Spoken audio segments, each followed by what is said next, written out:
मैं हूं कमर चीमा और दोस्तों, अगर देखा जाए तो पाकिस्तान ये महसूस कर रहा है कि उसने आलमे इस्लाम और जो डिप्लोमेटिक फ्रंट है वहां पे बहुत बड़ा एक ब्रेक थ्रू किया ओवैसी के हवाले से। लेकिन इसको मुख्तलिफ लोग मुख्तलिफ एंगल से देख रहे हैं। एक तो 57 ममालिक के फॉरेन मिनिस्टर ना आ सके, 21 ममालिक के फॉरेन मिनिस्टर आए, कुछ मिनिस्टर ऑफ स्टेट आए, कई लोगों ने अपने सिर्फ एम्बेसडर भेज दिए और इसका एजेंडा भी बड़ा मिनिमम था, ह्यूमैनिटेरियन असिस्टेंस। और वो जो पॉलिटिकल रिकग्निशन या वो जो सवाल थे वो पाकिस्तान ने ना रखे। क्या मुस्लिम उम्मा में डिवाइड है? कतर, सऊदी अरब, यूएई का अपना ब्लॉक है, पाकिस्तान की वो उस तरह नहीं चाहते कि सुनी जाए। और इमरान खान की पॉपुलैरिटी भी क्या कम हो रही है, क्योंकि इमरान खान केपी में इलेक्शन हार गए हैं और इमरान खान ने यह भी कहा है कि हमने तो दहशतगर्दी की जंग डॉलरों के लिए लड़ी है। इन सारे टॉपिक्स पे बात करने के लिए मैंने रिक्वेस्ट की साजिद तारड़ साहब से। तारड़ साहब, सबसे पहले तो बहुत शुक्रिया और दूसरा ये बताइएगा कि ये ओआईसी को आप किस तरह देखते हैं? ये कामयाबी थी, नाकामी थी या विन विन सिचुएशन थी पाकिस्तान के लिए? ये ओआईसी, सबसे पहले मैं ये अर्ज करना चाहूंगा कि ओआईसी का पहले आप देखें इसकी इफेक्टिवनेस कितनी है दुनिया में।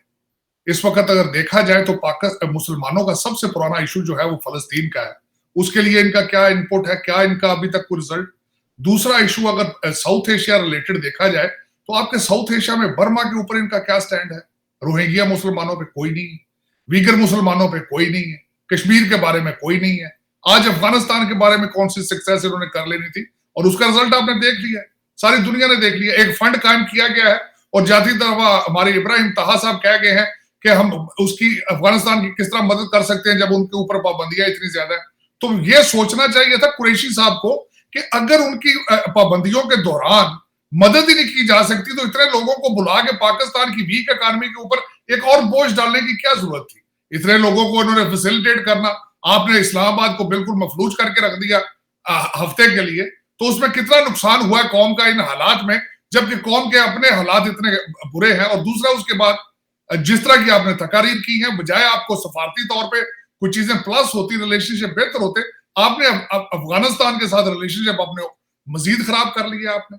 और इसी के दौरान आपने देखा है, मैं ये बल्कि कहूंगा, मैं एक और चैनल पे अगले दिन बात कर रहा था, जो इस वक्त 5 सेंट्रल एशिया के जो फॉरेन मिनिस्टर इस वक्त इंडिया बैठे थे दिल्ली में, वो चाहे रिलेटेड तो वो एनएसए की मीटिंग नवंबर की थी, उसका फॉलो अप था। लेकिन मिनिस्टर्स को चाहिए था अगर आपके साथ रिलेशनशिप बेहतर होते, जिस तरह खान साहब कहते हैं कि सेंट्रल एशिया में उनके बहुत ज्यादा रवाबत है और रिलेशनशिप है, तो वो फॉरेन सर्विस फॉरेन मिनिस्टर यहां आते, न्यू दिल्ली में अपने नुमाइंदे भेजते। लेकिन उन्होंने वाइस वर्सा किया, क्योंकि उन्हें पता कि दिल्ली जाने से शायद कुछ मिल जाए, पाकिस्तान जाने से देना पड़ना है कुछ, और लेने और देने में बड़ा फर्क होता है। तो उन्होंने अपने इसी तरह बच्चे भेज दिए यहाँ पे घूमने के लिए और असली जगह पे खुद पहुंच गए। वो भी बल्कि आपके लिए एक सेटबैक था। और वहां पे जयशंकर साहब ने उनके साथ अपनी ट्रेड और अपनी कनेक्टिविटी और अपने एक्सपेंशन की बातें की हैं, और ये भी आपको एक सेटबैक था। खान साहब की तकरीर पे कारजाई साहब ने अपना रिएक्शन दिया है एक इंटरव्यू में। उसके बाद तालिबान अपसेट है कि आपने उनको अंडर एस्टिमेट किया है कि वहां पे आइसल जो है, they won't be able to handle aisle. तो वो अलग अपसेट है आपसे। वो पहले ही आपको, बल्कि मेरी इंफॉर्मेशन के हिसाब से, कि इस वक्त तालिबान आपको टीटीपी के तरीके तालिबान पाकिस्तान जो है उसके बेस पे आपको तालिबान पहले ही ब्लैकमेल कर रहे हैं आपको। ये आर्म ट्विस्ट करके वो कहते थे, अभी भी कह रहे हैं कि दुनिया को कहो रिकग्नाइज करें और हमें पैसे लेकर दो दुनिया से। मैं और खान साहब ने बड़े अच्छा भाषण दिया वहां पे लोगों के सामने कि वहां पे बच्चियों की तालीम के बारे में। मैं उसके बाद एक छोटा सा मेरा स्टडी की मैंने उसके बाद, कि आपके फाटा में, आपके सिंध में, आपके जनूबी पंजाब में बच्चियों के स्कूल मौजूद हैं। अगर जहां स्कूल मौजूद है वहां टीचर मौजूद नहीं है। बच्चियां बगैर छतों पे पाकिस्तान में बगैर छतों के स्कूलों में बैठी हैं, और आपको फिक्र है अफगान बच्चियों की। मेरे ये समझ से बात ये चीज कि खान साहब आप अपना होमवर्क करें जरा, अपने डिपार्टमेंट ऑफ एजुकेशन पर नजर मारें जरा, तो आपकी यही चीखें निकल जाएंगी पाकिस्तान के बच्चियों के स्कूलों के हालात देखकर। आपको अफगानी बच्चियों की इतनी फिक्र नहीं होनी चाहिए, आपको अपनी बच्चियों का भी हालात देख लें जरा। तो ये उन्होंने भाषण दिया वहां पे, और फिर उन्होंने बार बार, जिस तरह आपने फरमाया कि जाके आज फिर उन्होंने तकरीर की है, और जिस तरीके, और बल्कि वो धमकियां देते रहे अमेरिका को अपनी पहली स्पीच जो थी ओआईसी में खड़े होकर। और आप अभी तक फिर आईएमएफ के साथ जो है वो आप उनसे पैसे मांगना चाहते हैं, दूसरा आप तड़ियां लगाते रहे हैं, तीसरा मैं आपको ये बताना चाहूंगा कि इन्होंने तालिबान के ग्रुप को जो बुलाया है, वो मैं उनके जो तक्की साहब, उनके मुत्तकी साहब, उनके फॉरेन मिनिस्टर साहब है, उनकी एक स्टेटमेंट कोट करना चाहूंगा। उन्होंने नवंबर में स्टेटमेंट दी थी कि हमने 20 साल अमेरिका की जबरदस्ती को एक्सेप्ट नहीं किया, आगे भी इनकी नहीं चलने देंगे।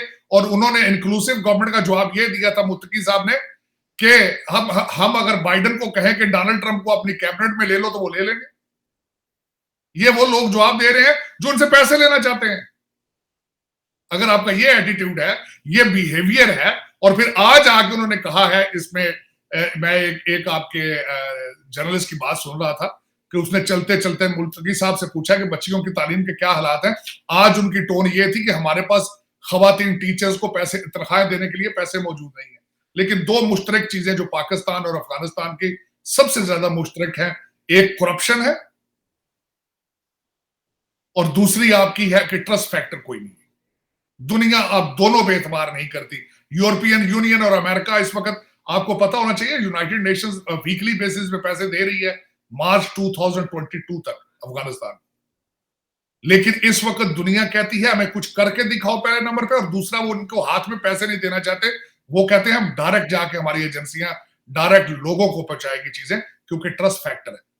दैट साहब, मैं एक छोटा सा एक क्वेश्चन आपसे यहाँ पे करना चाहता हूँ, इसी के साथ ये अटैच कर लें।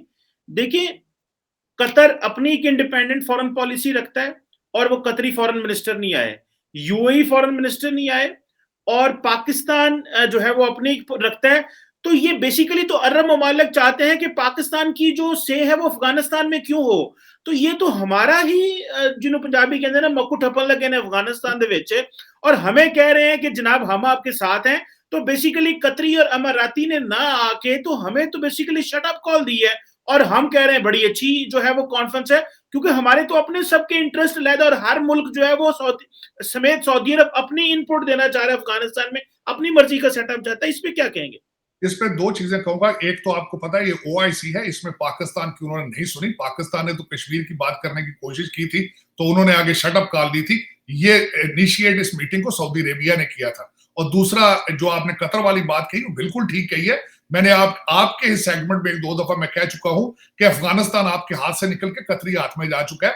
इस वक्त अमेरिका का इंटरेस्ट कतरी प्रोटेक्ट कर रहे हैं, और हमारी जो एम्बेसी अमेरिकन वहां से निकली थी वो सारे मुलाजमीन इस वक्त दोहा बैठे हैं। इस वक्त you are not a place there anymore. तभी तो धमकियां भी आपको आ रही हैं वहां से, तभी तो आपको वहां से धमकियां आ रही हैं, और यही वजह है, उनको आपकी जरूरत नहीं है। और दूसरा इस वक्त इशू ये है, ना सिर्फ इंटरनेशनल दुनिया आप पे ट्रस्ट नहीं करती पाकिस्तानियों पे, अफगानी तालिबान भी आप पे ट्रस्ट नहीं करते। क्योंकि आप दुनिया में एक ही चीज मशहूर, आपका ट्रेडमार्क है डबल गेम का, कि आप डबल गेम खेलते हैं, आप बताते कुछ है करते कुछ है।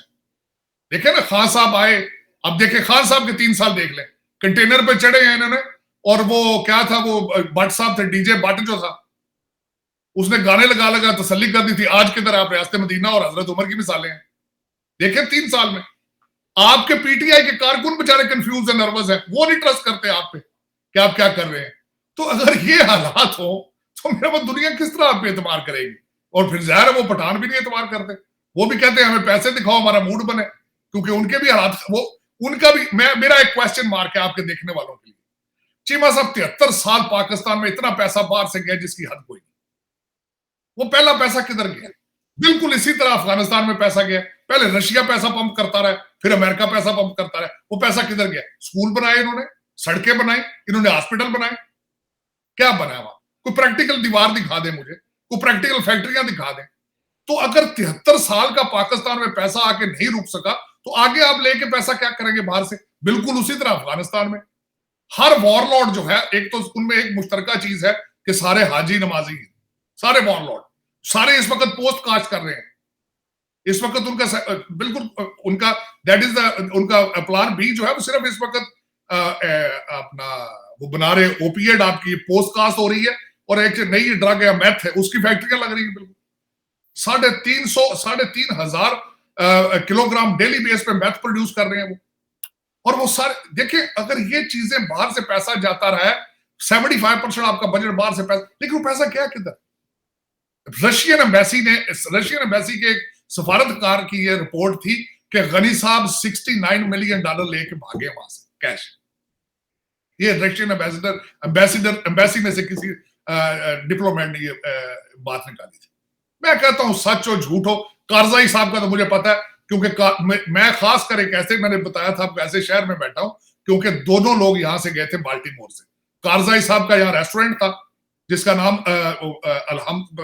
इनके जो सूबे का नाम है वो था, और दूसरा गनी साहब जान हापकर में यहाँ पढ़ाते थे।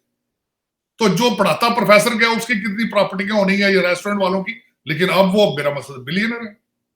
तो ये तो एक अच्छा सबसे बड़ी बात है कि हर अमेरिकन को यहां पता था कि कारजाई फैमिली ने पैसे वहां से बनाए। अब मैं कहता हूं $33 बिलियन तो हमारे आते ही डोनाल्ड ट्रंप साहब ने पाकिस्तान के बारे में ट्वीट कर दी थी। मैं वो 33 बिलियन दिखा दे कहां गया है, वो आपने क्या बनाया जो आप आज मांग रहे हैं। बल्कि आप, मुझे याद है मैं एक आर्टिकल पढ़ रहा था अभी कि इस वक्त आपके डेट के क्या हालात हैं, आपके बहुत बुरे हालात हैं। मैं कहता हूं खान साहब 6 बिलियन IMF का भी ले लें, एक पैसा नहीं यहां रुकेगा पाकिस्तान में, वो सीधा दुबई और लंदन जाएगा, क्योंकि खान साहब के अपने प्राइम मिनिस्टर फंड में से 40 अरब रुपया निकल चुका है और वो अभी तक उसके बारे में वो ना रसीद, वो बात ही नहीं करना चाहते उस पर। तो ये एक अलमिया है इन दोनों ममालिक का। ये मेरा ख्याल है जब तक ये लोकल लोग नहीं इन चीजों को देखेंगे करेंगे, जब तक कौमियत नहीं आएगी, जब तक कोई लीडर ऐसा नहीं आएगा जो सिंसियर हो, जिसको को अच्छी टीम मिल सके। खास अब हो सकता है खुद ठीक हो, लेकिन बेचारे कई दफा गिला कर चुके हैं कि माफियाज उनसे कंट्रोल में नहीं है, उनको अच्छी टीम नहीं मिली है, वो सही सर्कमस्टांसेस नहीं थे, लेकिन अच्छे लीडर की तरह फिर तौलिया फेंक के निकल जाते हैं ना, कौम को कहते हैं कि मुझसे नहीं चल रहा, मैं ये नहीं हो रहा मुझसे, मैं हट जाते साइड पे। अब वो जितना वहां रह रहे हैं अपने, वो जो आपकी छोटी थोड़ी बहुत उनकी पॉपुलैरिटी थी, आपने सुबह सरहद की पहले बात की है, केपीकी में जो इलेक्शन हुआ है, पेशावर उनका गढ़ था, मर्दान उनका गढ़ था, नुशहरा उनका गढ़ था, और बल्कि इन्हीं के कैंडिडेटों ने इंडिपेंडेंट इलेक्शन लड़ा जो जीत गए। पीटीआई का नाम लेके, जिस तरह बीबी मरियम नवाज ने आज एक नया लतीफा छोड़ा है कि अब पीटीआई का जिसको टिकट देंगे साथ हेलमेट भी देना चाहिए कि हेलमेट पहन के जाए अपने हल्के में। तो वो मेरा मकसद है जहां से आप, अगर ग्रास रूट जहां से आप शुरू हुए हैं, जहां लोगों ने आपको 2 दफा वोट दिए हैं, वहां से आपकी रिजेक्शन आ रही है। बल्कि एक और नई चीज में चीमा साहब जो मेरे नजर में से गुजरी है कि महंगाई, ये कह रहे हैं, बहाना ये भी कर रहे हैं कि महंगाई की वजह से हम लूज कर रहे हैं। महंगाई इंटरनेशनल फिनोमेनन है, महंगाई नहीं, आपकी पुअर गवर्नेंस है। आप सूबा सरहद के जो आप अपने चीफ मिनिस्टर साहब देखें, वो बुजदार जूनियर है, वो इस वक्त आजाद कश्मीर के जो प्राइम मिनिस्टर बनाए गए हैं वो बुजदार सीनियर है वो। तो मेरा मकसद है कि जब आपकी स्ट्रेटजी ये हो कि अपनी सारी चीजें, चाबियां आपने अपने पास रखनी है और वहां पे सिर्फ रिपोर्ट बिठाने हैं, तो इस तरह कौन पे किस तरह चलेगी। वो पूरी गवर्नेंस चल रही है, आपके पास ना टीम है, ना आप टीम रखना चाहते हैं। तो ये इस वक्त मेरे ख्याल में, इस वक्त तो हम बहुत ही अजीब हालात में फंस चुके हैं। आपके खान साहब की अपनी तकरीर का हिस्सा है कि हमारी इकॉनमी इतनी नीचे जा चुकी है और जो कि सिक्योरिटी थ्रेट बन चुकी है। और बाकी जब आपके पास अपने मुलाजमों को चीजों को तनख्वाहें देने के लिए ना हो तो सिक्योरिटी थ्रेट ही, तो वाकई आप इन हालात में पहुंच चुके हैं। अरे दरअसल एक बड़ी अहम बात है जो आपसे करना चाह रहा हूँ, वो ये है कि आपने ये जो इलेक्शन हुए हैं केपी के अंदर, इसमें एक फैक्टर ये सामने आया है कि इमरान खान साहब बुरी तरह नाकाम हुए वहां पे। वो आज कह रहे थे कि जी वो कैंडिडेट गर्ल्स थे। भाई जब आपका आइडिया अच्छा है, हम तो यहाँ हमने तो ऐसा सुने हैं कि अगर इतने खंबे नु खिलार दो खंबा जीत जाता है, तो वो फैक्टर तो मौजूद है। लेकिन सर एक चीज जो बड़ी अहम है कि वायलेंस बहुत हो रहा है इलेक्शन में। 5-6 बंदे मारे गए, एक सिटिंग कैंडिडेट को, ANP को मार दिया गया। मुझे सर ये बताएं, ये बड़ी अहम नेशनल नौयत का क्वेश्चन है कि अच्छा, और फवाद चौधरी साहब आज कह रहे थे कि अगर आप ये TLP और JUI ये इंतहा पसंद है, एक्सट्रीमिस्ट पावर में आ जाएंगे, और एक तरफ ये लाहौर में उनके साथ अलायंस कर रहे हैं और अभी कह रहे हैं कि ये एक्सट्रीमिस्ट पावर में आ जाएंगे अगर आप इनको वोट देंगे।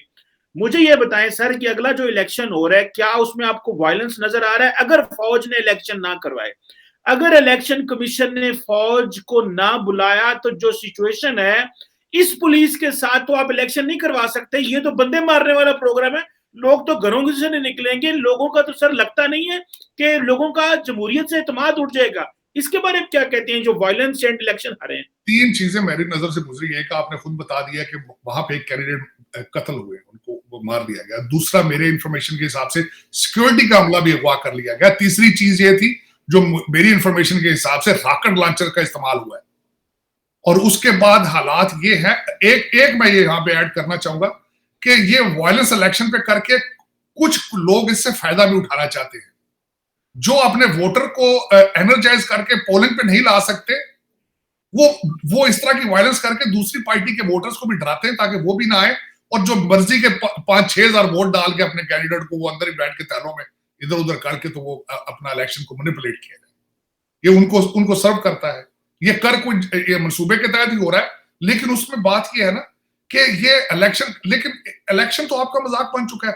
वजीर आजम साहब को इलेक्शन कमीशन ने कहा था कि आप पेशावर ना आए, लेकिन खान साहब गए वहां पे। वायलेशन, मेरे ख्याल में इलेक्शन कमीशन को चाहिए था प्राइम मिनिस्टर को नोटिस जारी करें, उनको अपने इलेक्शन कमीशन ऑफिस में बुलाएं कि हमारे नोटिस देने के बावजूद आप वहां पे क्यों गए। और फिर उसके बाद ये कि आपको पता है आईएमएफ वालों ने आपके तरक्याती मनसूबों पर पाबंदी लगाई थी, लेकिन आपके पीटीआई के कैंडिडेट खासकर वजीर जाके अपने इलाकों में तरक्याती मनसूबों का ऐलान करते रहे। लेकिन ये सारी चीजें तो तब होती है ऊपर चेक एंड बैलेंस हो, कोई आपके साथ में कोई रूल हो, कोई कोर्ट्स हो, कोई अदलिया हो, कोई मेरा कोई चीज कहते हैं ना, कोई एक कहते हैं तुम्हारी कोई एक कल सीधी हो, ये तो तब चीजें होती। लेकिन मेरे ख्याल में ये बर्मा से भी बदतरीन इलेक्शन थे जो कुछ हुए हैं। ये it doesn't look like is a developing country. यहाँ पे ईवीएम क्या करेगी जब आपका हिफाजती अमल ही अगवा कर लिया जाए, तो ईवीएम क्या करेगी वहां। ये कहते हैं ईवीएम के साथ, हाँ ईवीएम है, इस्लामाबाद में बैठ के बाबू बटन दबा दिया करेगा कि फलां पार्टी जीत गई। मैंने आपको जिस तरह बताया था कि अयूब खान जिस तरह इलेक्शन जीते थे, उन्होंने अनाउंस कर दिया था रेडियो पे जी मैं इलेक्शन जीत गया, और फातिमा गुना हार गई थी इलेक्शन। ये ईवीएम बिल्कुल वही चीज है, ये इलेक्शन थोड़ी है। इनको कौन इलेक्शन कहता है ये जो, और उनमें पूरी तरीके से आ रहे। दूसरा फनामना जो मैं मेंशन करना चाह रहा था, जेयूआई फजलुर रहमान, ये अगर पार्टी जीत के आती है तो कौन को पता है ये कौन लोग हैं, इनमें और टीएलपी में कितना फर्क है। आपको पता है उन्होंने अपने जो अपने वो यूनिफॉर्म्ड गार्ड रखे हैं, पूरी फौज बना के रखी है जेयूआई ने। और जिस तरीके से मदरसों से बच्चे निकाल के डी चौक में ले आते हैं उनको डंडे और पत्थर उठा के, वो तो एक मिलिशिया है, वो तो मिलिशिया है। मेरा मतलब वो तो दे आर रेडिकल्स, और जो बच्चों को लेकर आते हैं दे आर ब्रेन वॉश्ड। ये कोई पाकिस्तान किसी अच्छी डायरेक्शन पे नहीं जा रहा।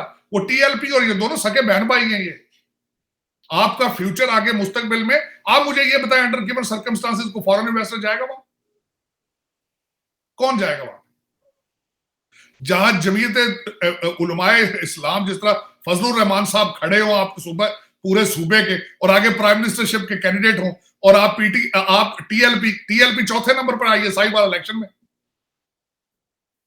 जो इलेक्शन हुआ है नून लीग का, उसमें टीएलपी चौथे नंबर पर है। वो एक फोर्स है, फोर्स बन के उभर रही है। आप तालिबानाइजेशन की तरफ जा रहे हैं, ये आपके ये नजर आ रहा है, लिखा हुआ है एक दीवार के ऊपर। ये जो इनका मौलाना फजलुर रहमान साहब का यहां से जीतना, टीएलपी का vote bank in Punjab, you are moving towards Talibanism. इसको अगर कंट्रोल ना किया गया तो आपका घर जो है वो उसके मुझे वो अच्छे आपके हालात नजर नहीं आ रहे आपके। और आपकी एक्सपोर्ट की हालत जो है, मैंने बिलखसूस जो सकूत ढाका के हवाले से उस दिन मैंने स्टडी करने की कोशिश की कि बांग्लादेश किस तरह हमसे आगे निकला है। तो उसमें जब मैं आपके एक्सपोर्ट लेवल देखता रहा और उनका चार्ट में स्टडी करने की कोशिश की, you are in non stop in reverse gear में आप चल रहे हैं, रिवर्स गियर। आपके मैं छोटा सा मैं मेंशन करना चाहूंगा आपकी बात जो बिलखसूस आपके फॉरेन एक्सचेंज के हवाले से, जो मेरा सबसे ज्यादा अफसोस हुआ है वो इस बात पे हुआ है कि आपका डॉलर जितना डिवैल्यू हुआ है ये सकूते ढाका के बाद पहली दफा हुआ है। जब सकूते ढाका का टाइम था तो $4.60 का डॉलर था, 58% डिवैल्यू हुआ होके 12 रुपए का हो गया था, 11 रुपए कुछ का। और उसके बाद अभी आपका 30% से ज्यादा डॉलर जो आपका रुपया डिवैल्यू हो गया। तो जिस तरह शब्बर जैदी साहब ने फरमाया था कि प्रैक्टिकली यू आर बैंकरप्ट। आप माने ना माने, आप कहते रहे जो मर्जी 3 महीने में चली जाएगी महंगाई, तो 4 महीने में चली जाएगी। ये जाति कहा जाएगी, फार्मूला भी तो बताए ना। ये इस्तिखारे से या जिस तरह चीजें आप कह रहे हैं कि इस तरह करके हो जाएगी, ये किस तरह जाएगी वो भी बता दें। शायद मैं खुद बड़ा रूहानियत में बिलीव करता हूं, लेकिन ये तो बता तो दें वो किस तरह जाएगी। फैक्ट्रियां लग जाएंगी, क्या हो जाएगा, क्या मेरे आपके पास कोई स्ट्रेटजी? मैंने बल्कि चीमा साहब स्कूते ढाका पे खासकर जब मैं पढ़ रहा था बांग्लादेश के बारे में, उसमें मैंने कई आर्टिकल पढ़े कि how they achieve their target. उन्होंने आपकी औरतें जो घरों में बैठी हैं उनको गारमेंट इंडस्ट्री में लगाया। इस वक्त 85% उनकी जो एक्सपोर्ट है वो गारमेंट है और औरतें बना रही हैं। आपकी 51% औरतें घरों में बैठी हैं और आप मजीद उनको बिठाना चाहते हैं कि you are because you are moving towards Talibanization. तो ये तरक्की करने के लिए वो फार्मूला तो बताए ना। खान साहब कहें कि हाँ, जिस तरह मैं, बल्कि मुझे अगले दिन किसी ने बताया, पहले कहते थे बकरियां और मुर्गियां पालें और अब फार्मूला उन्होंने भागो उगानी शुरू कर दी। या हमें यही बता दें कि जी मुर्गियां और कटे बेचने से तो नहीं हो सका, चले भागना तो अमीर हो जाना। तो बताए तो सही ना, वो असली बात खुल के करे जो करनी। लेकिन ये कि बस वो अब मेरे समय से बाहर है कि इस वक्त हमें कौन लीड करेगा और इन हालात में हमें कौन बचाएगा। और ऊपर आपको मैं समझता हूँ आपके सफारती रिलेशनशिप में और धचका लगा चीमा साहब, वो ये हुआ है जो इंडिया ने टर्की से ड्रोन लेने का साइन कर लिया कॉन्ट्रैक्ट। ड्रोन हाँ, ड्रोन देखे ना खान साहब, बल्कि मैं खान साहब की स्पीच सुनी बड़े तफसील के साथ। खान साहब ने बहुत कहा जी इस्लामोफोबिया के खिलाफ खान साहब बोले। खान साहब ने कहा जी हमारी बात सुनने वाला कोई नहीं। तो खान साहब आप बना रहे थे टीवी चैनल टर्की और मलेशिया के साथ मिलके, वो रुक क्यों गए हैं आप? अगर आप खुद कुछ नहीं कर सकते तो फिर दुनिया को ब्लेम क्यों करते हैं आप? ये खुद भी तो देखे ना आपने डिलीवर क्या किया। आपको सऊदी अरब ने 1 मिनट में कहा कि आपने नहीं जाना मलेशिया, आप नहीं गए। तो आप दुनिया को कह रहे हैं जी हम ये कर दे, ओआईसी ये कर दे, वो आप क्या करेंगे? आपकी देखे ना इस वक्त डिमांड्स अगर देखी जाए तो आप चाहते हैं चाइना कश्मीर आपको चाइना आजाद कर दे। अगर वो नहीं करा सकते तो तालिबान करा दे आपको आजाद कश्मीर। आप खुद नहीं कुछ करना चाहते, आप खुद सिर्फ आप लंदन और दुबई रहना चाहते। पाकिस्तान ने तरक्की बहुत की है, पाकिस्तान ने बहुत तरक्की की है, लेकिन तरक्की पाकिस्तान की सारी दुबई और लंदन में है, पाकिस्तान में नहीं है।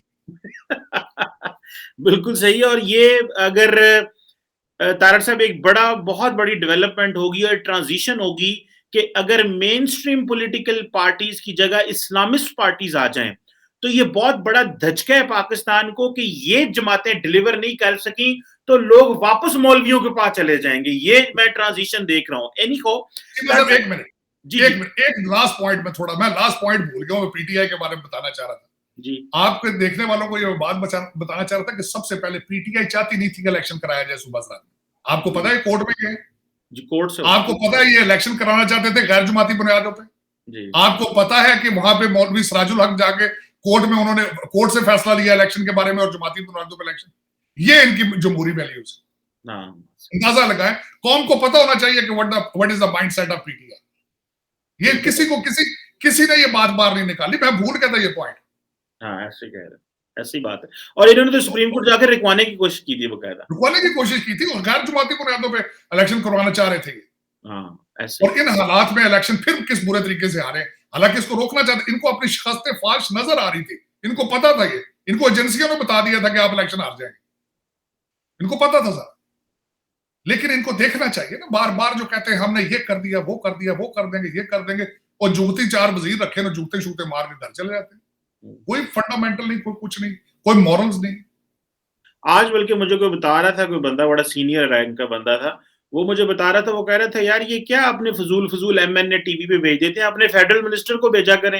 फेडरल मिनिस्टर टीवी पे जाते ही नहीं है, वहां जवाब देने पड़ते हैं, और जब वो जवाब देते हैं वो इस तरह की लूज बात हो जाती है, उसको मीडिया प्ले करता है। अब तो ये मीडिया का सहारा जो है वो सामना नहीं कर पा रहे, जो कभी इनके लिए बड़ी जो थी इंपॉर्टेंट ग्राउंड होती थी। तारक साहब, अहम जो सवाल आपसे करना है, इमरान खान साहब ने फॉरेन ऑफिस में खड़े होकर कहा है कि हम अफगान वॉर और अमेरिका की वॉर में गए हैं डॉलर के लिए।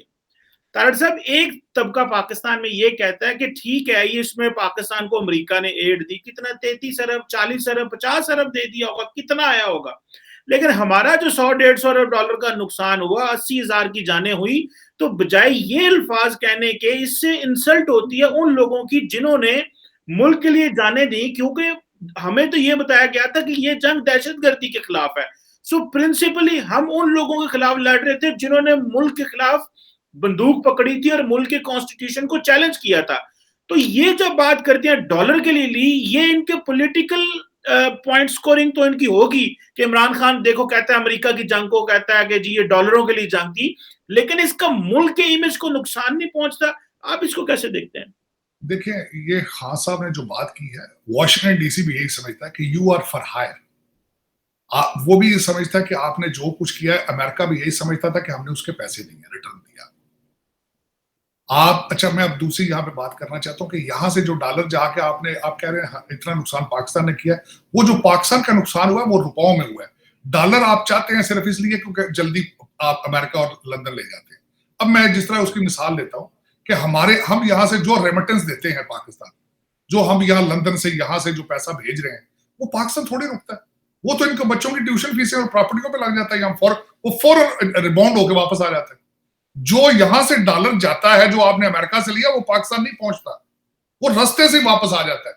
अमेरिका की और ब्रिटानिया की सबसे बड़ी खुशकिस्मती ये है, सिटी बैंक से पैसा निकलता है, घंटे बाद सिटी बैंक में वापस आ जाता है।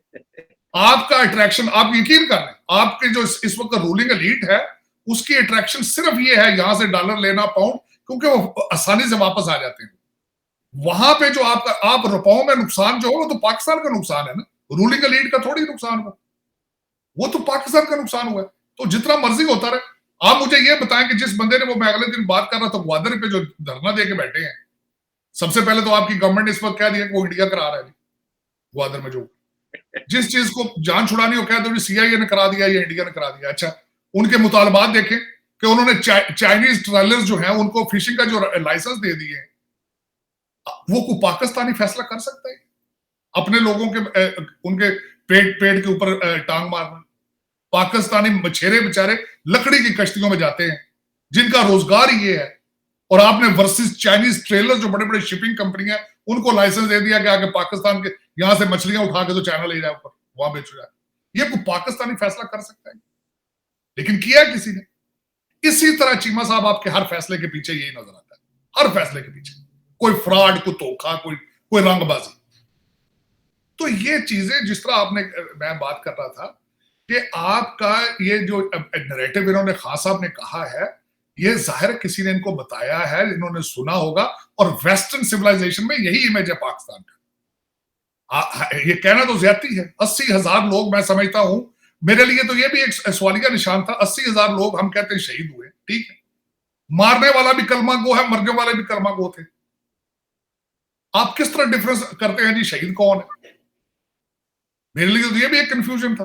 लेकिन वेस्टर्न सिविलाइजेशन, खान साहब ने कई दफा क्लेम किया कि वो ऑक्सफोर्ड और कैम्ब्रिज से पढ़े हैं और they know exactly what is there mindset, और उन्होंने माइंडसेट बता दिया वहां जाकर खड़े होके कि this is what the people think, और this is what he believes in, कि पैसे लिए। और बिल्कुल डोनाल्ड ट्रंप भी यही कहते थे, और वेस्टर्न यहाँ पे सारा वॉशिंगटन डीसी यही समझता है कि you were mercenaries for hire, आपको हायर करके जहां मर्जी जो मर्जी कर लिया जाए। देखे ना। और दूसरा, परवेज मुशर्रफ साहब ने अपनी बुक में क्या लिखा है कि मैं अपने पाकिस्तानियों को बेचता रहा हूं गुटानमो बे के लिए। आपने रिटर्न प्रूफ भी दे दिया उसका लिख के, the money was exchange against the interest of Pakistan, against. आप सबसे बड़ी बात ये बताएं ना, आपकी पिछली गवर्नमेंटों के बारे में स्टेटमेंटें हैं कि हम रिजेक्ट करते रहेंगे, आप ड्रोन अटैक करते रहें, हम कंडेम करते रहेंगे, आप करते रहें, आप अटैक करते रहें। आपकी मर्जी से ड्रोन अटैक होते रहे ना पाकिस्तान पे, आपकी मर्जी के बगैर तो नहीं हुए।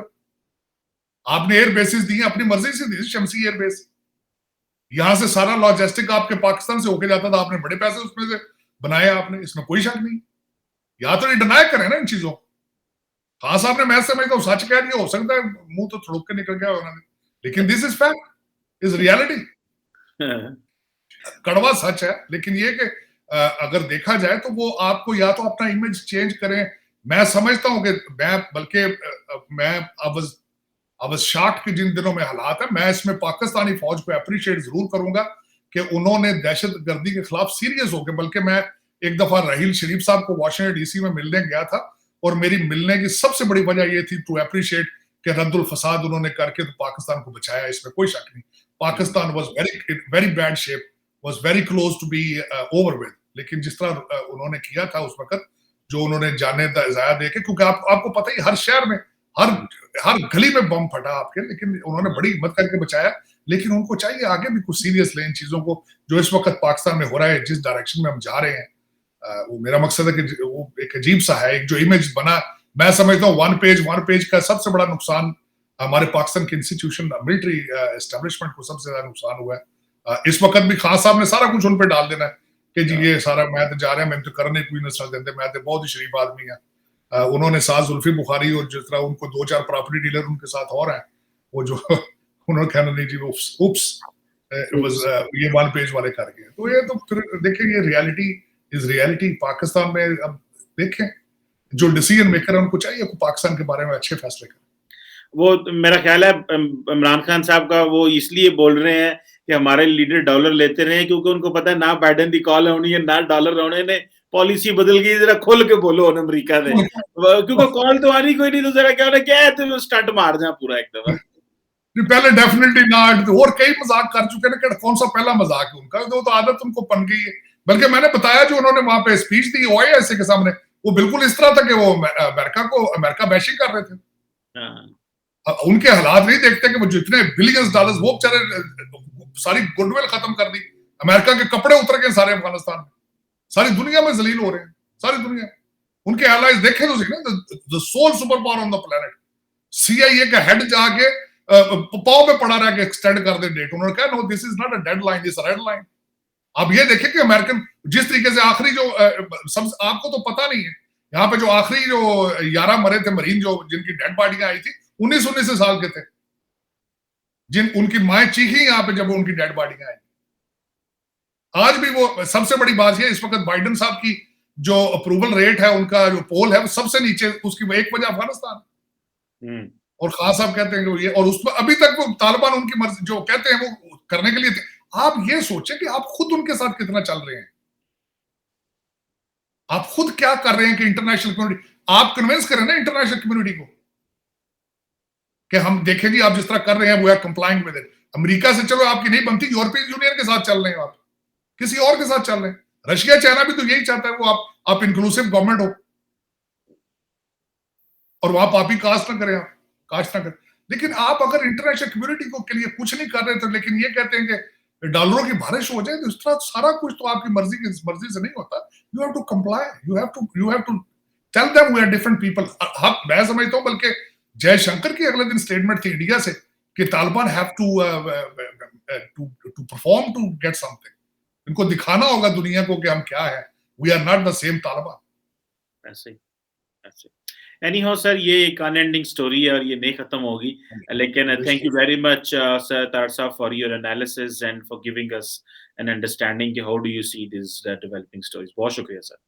थैंक यू चीमा साहब, गॉड ब्लेस यू, पाकिस्तान जिंदाबाद।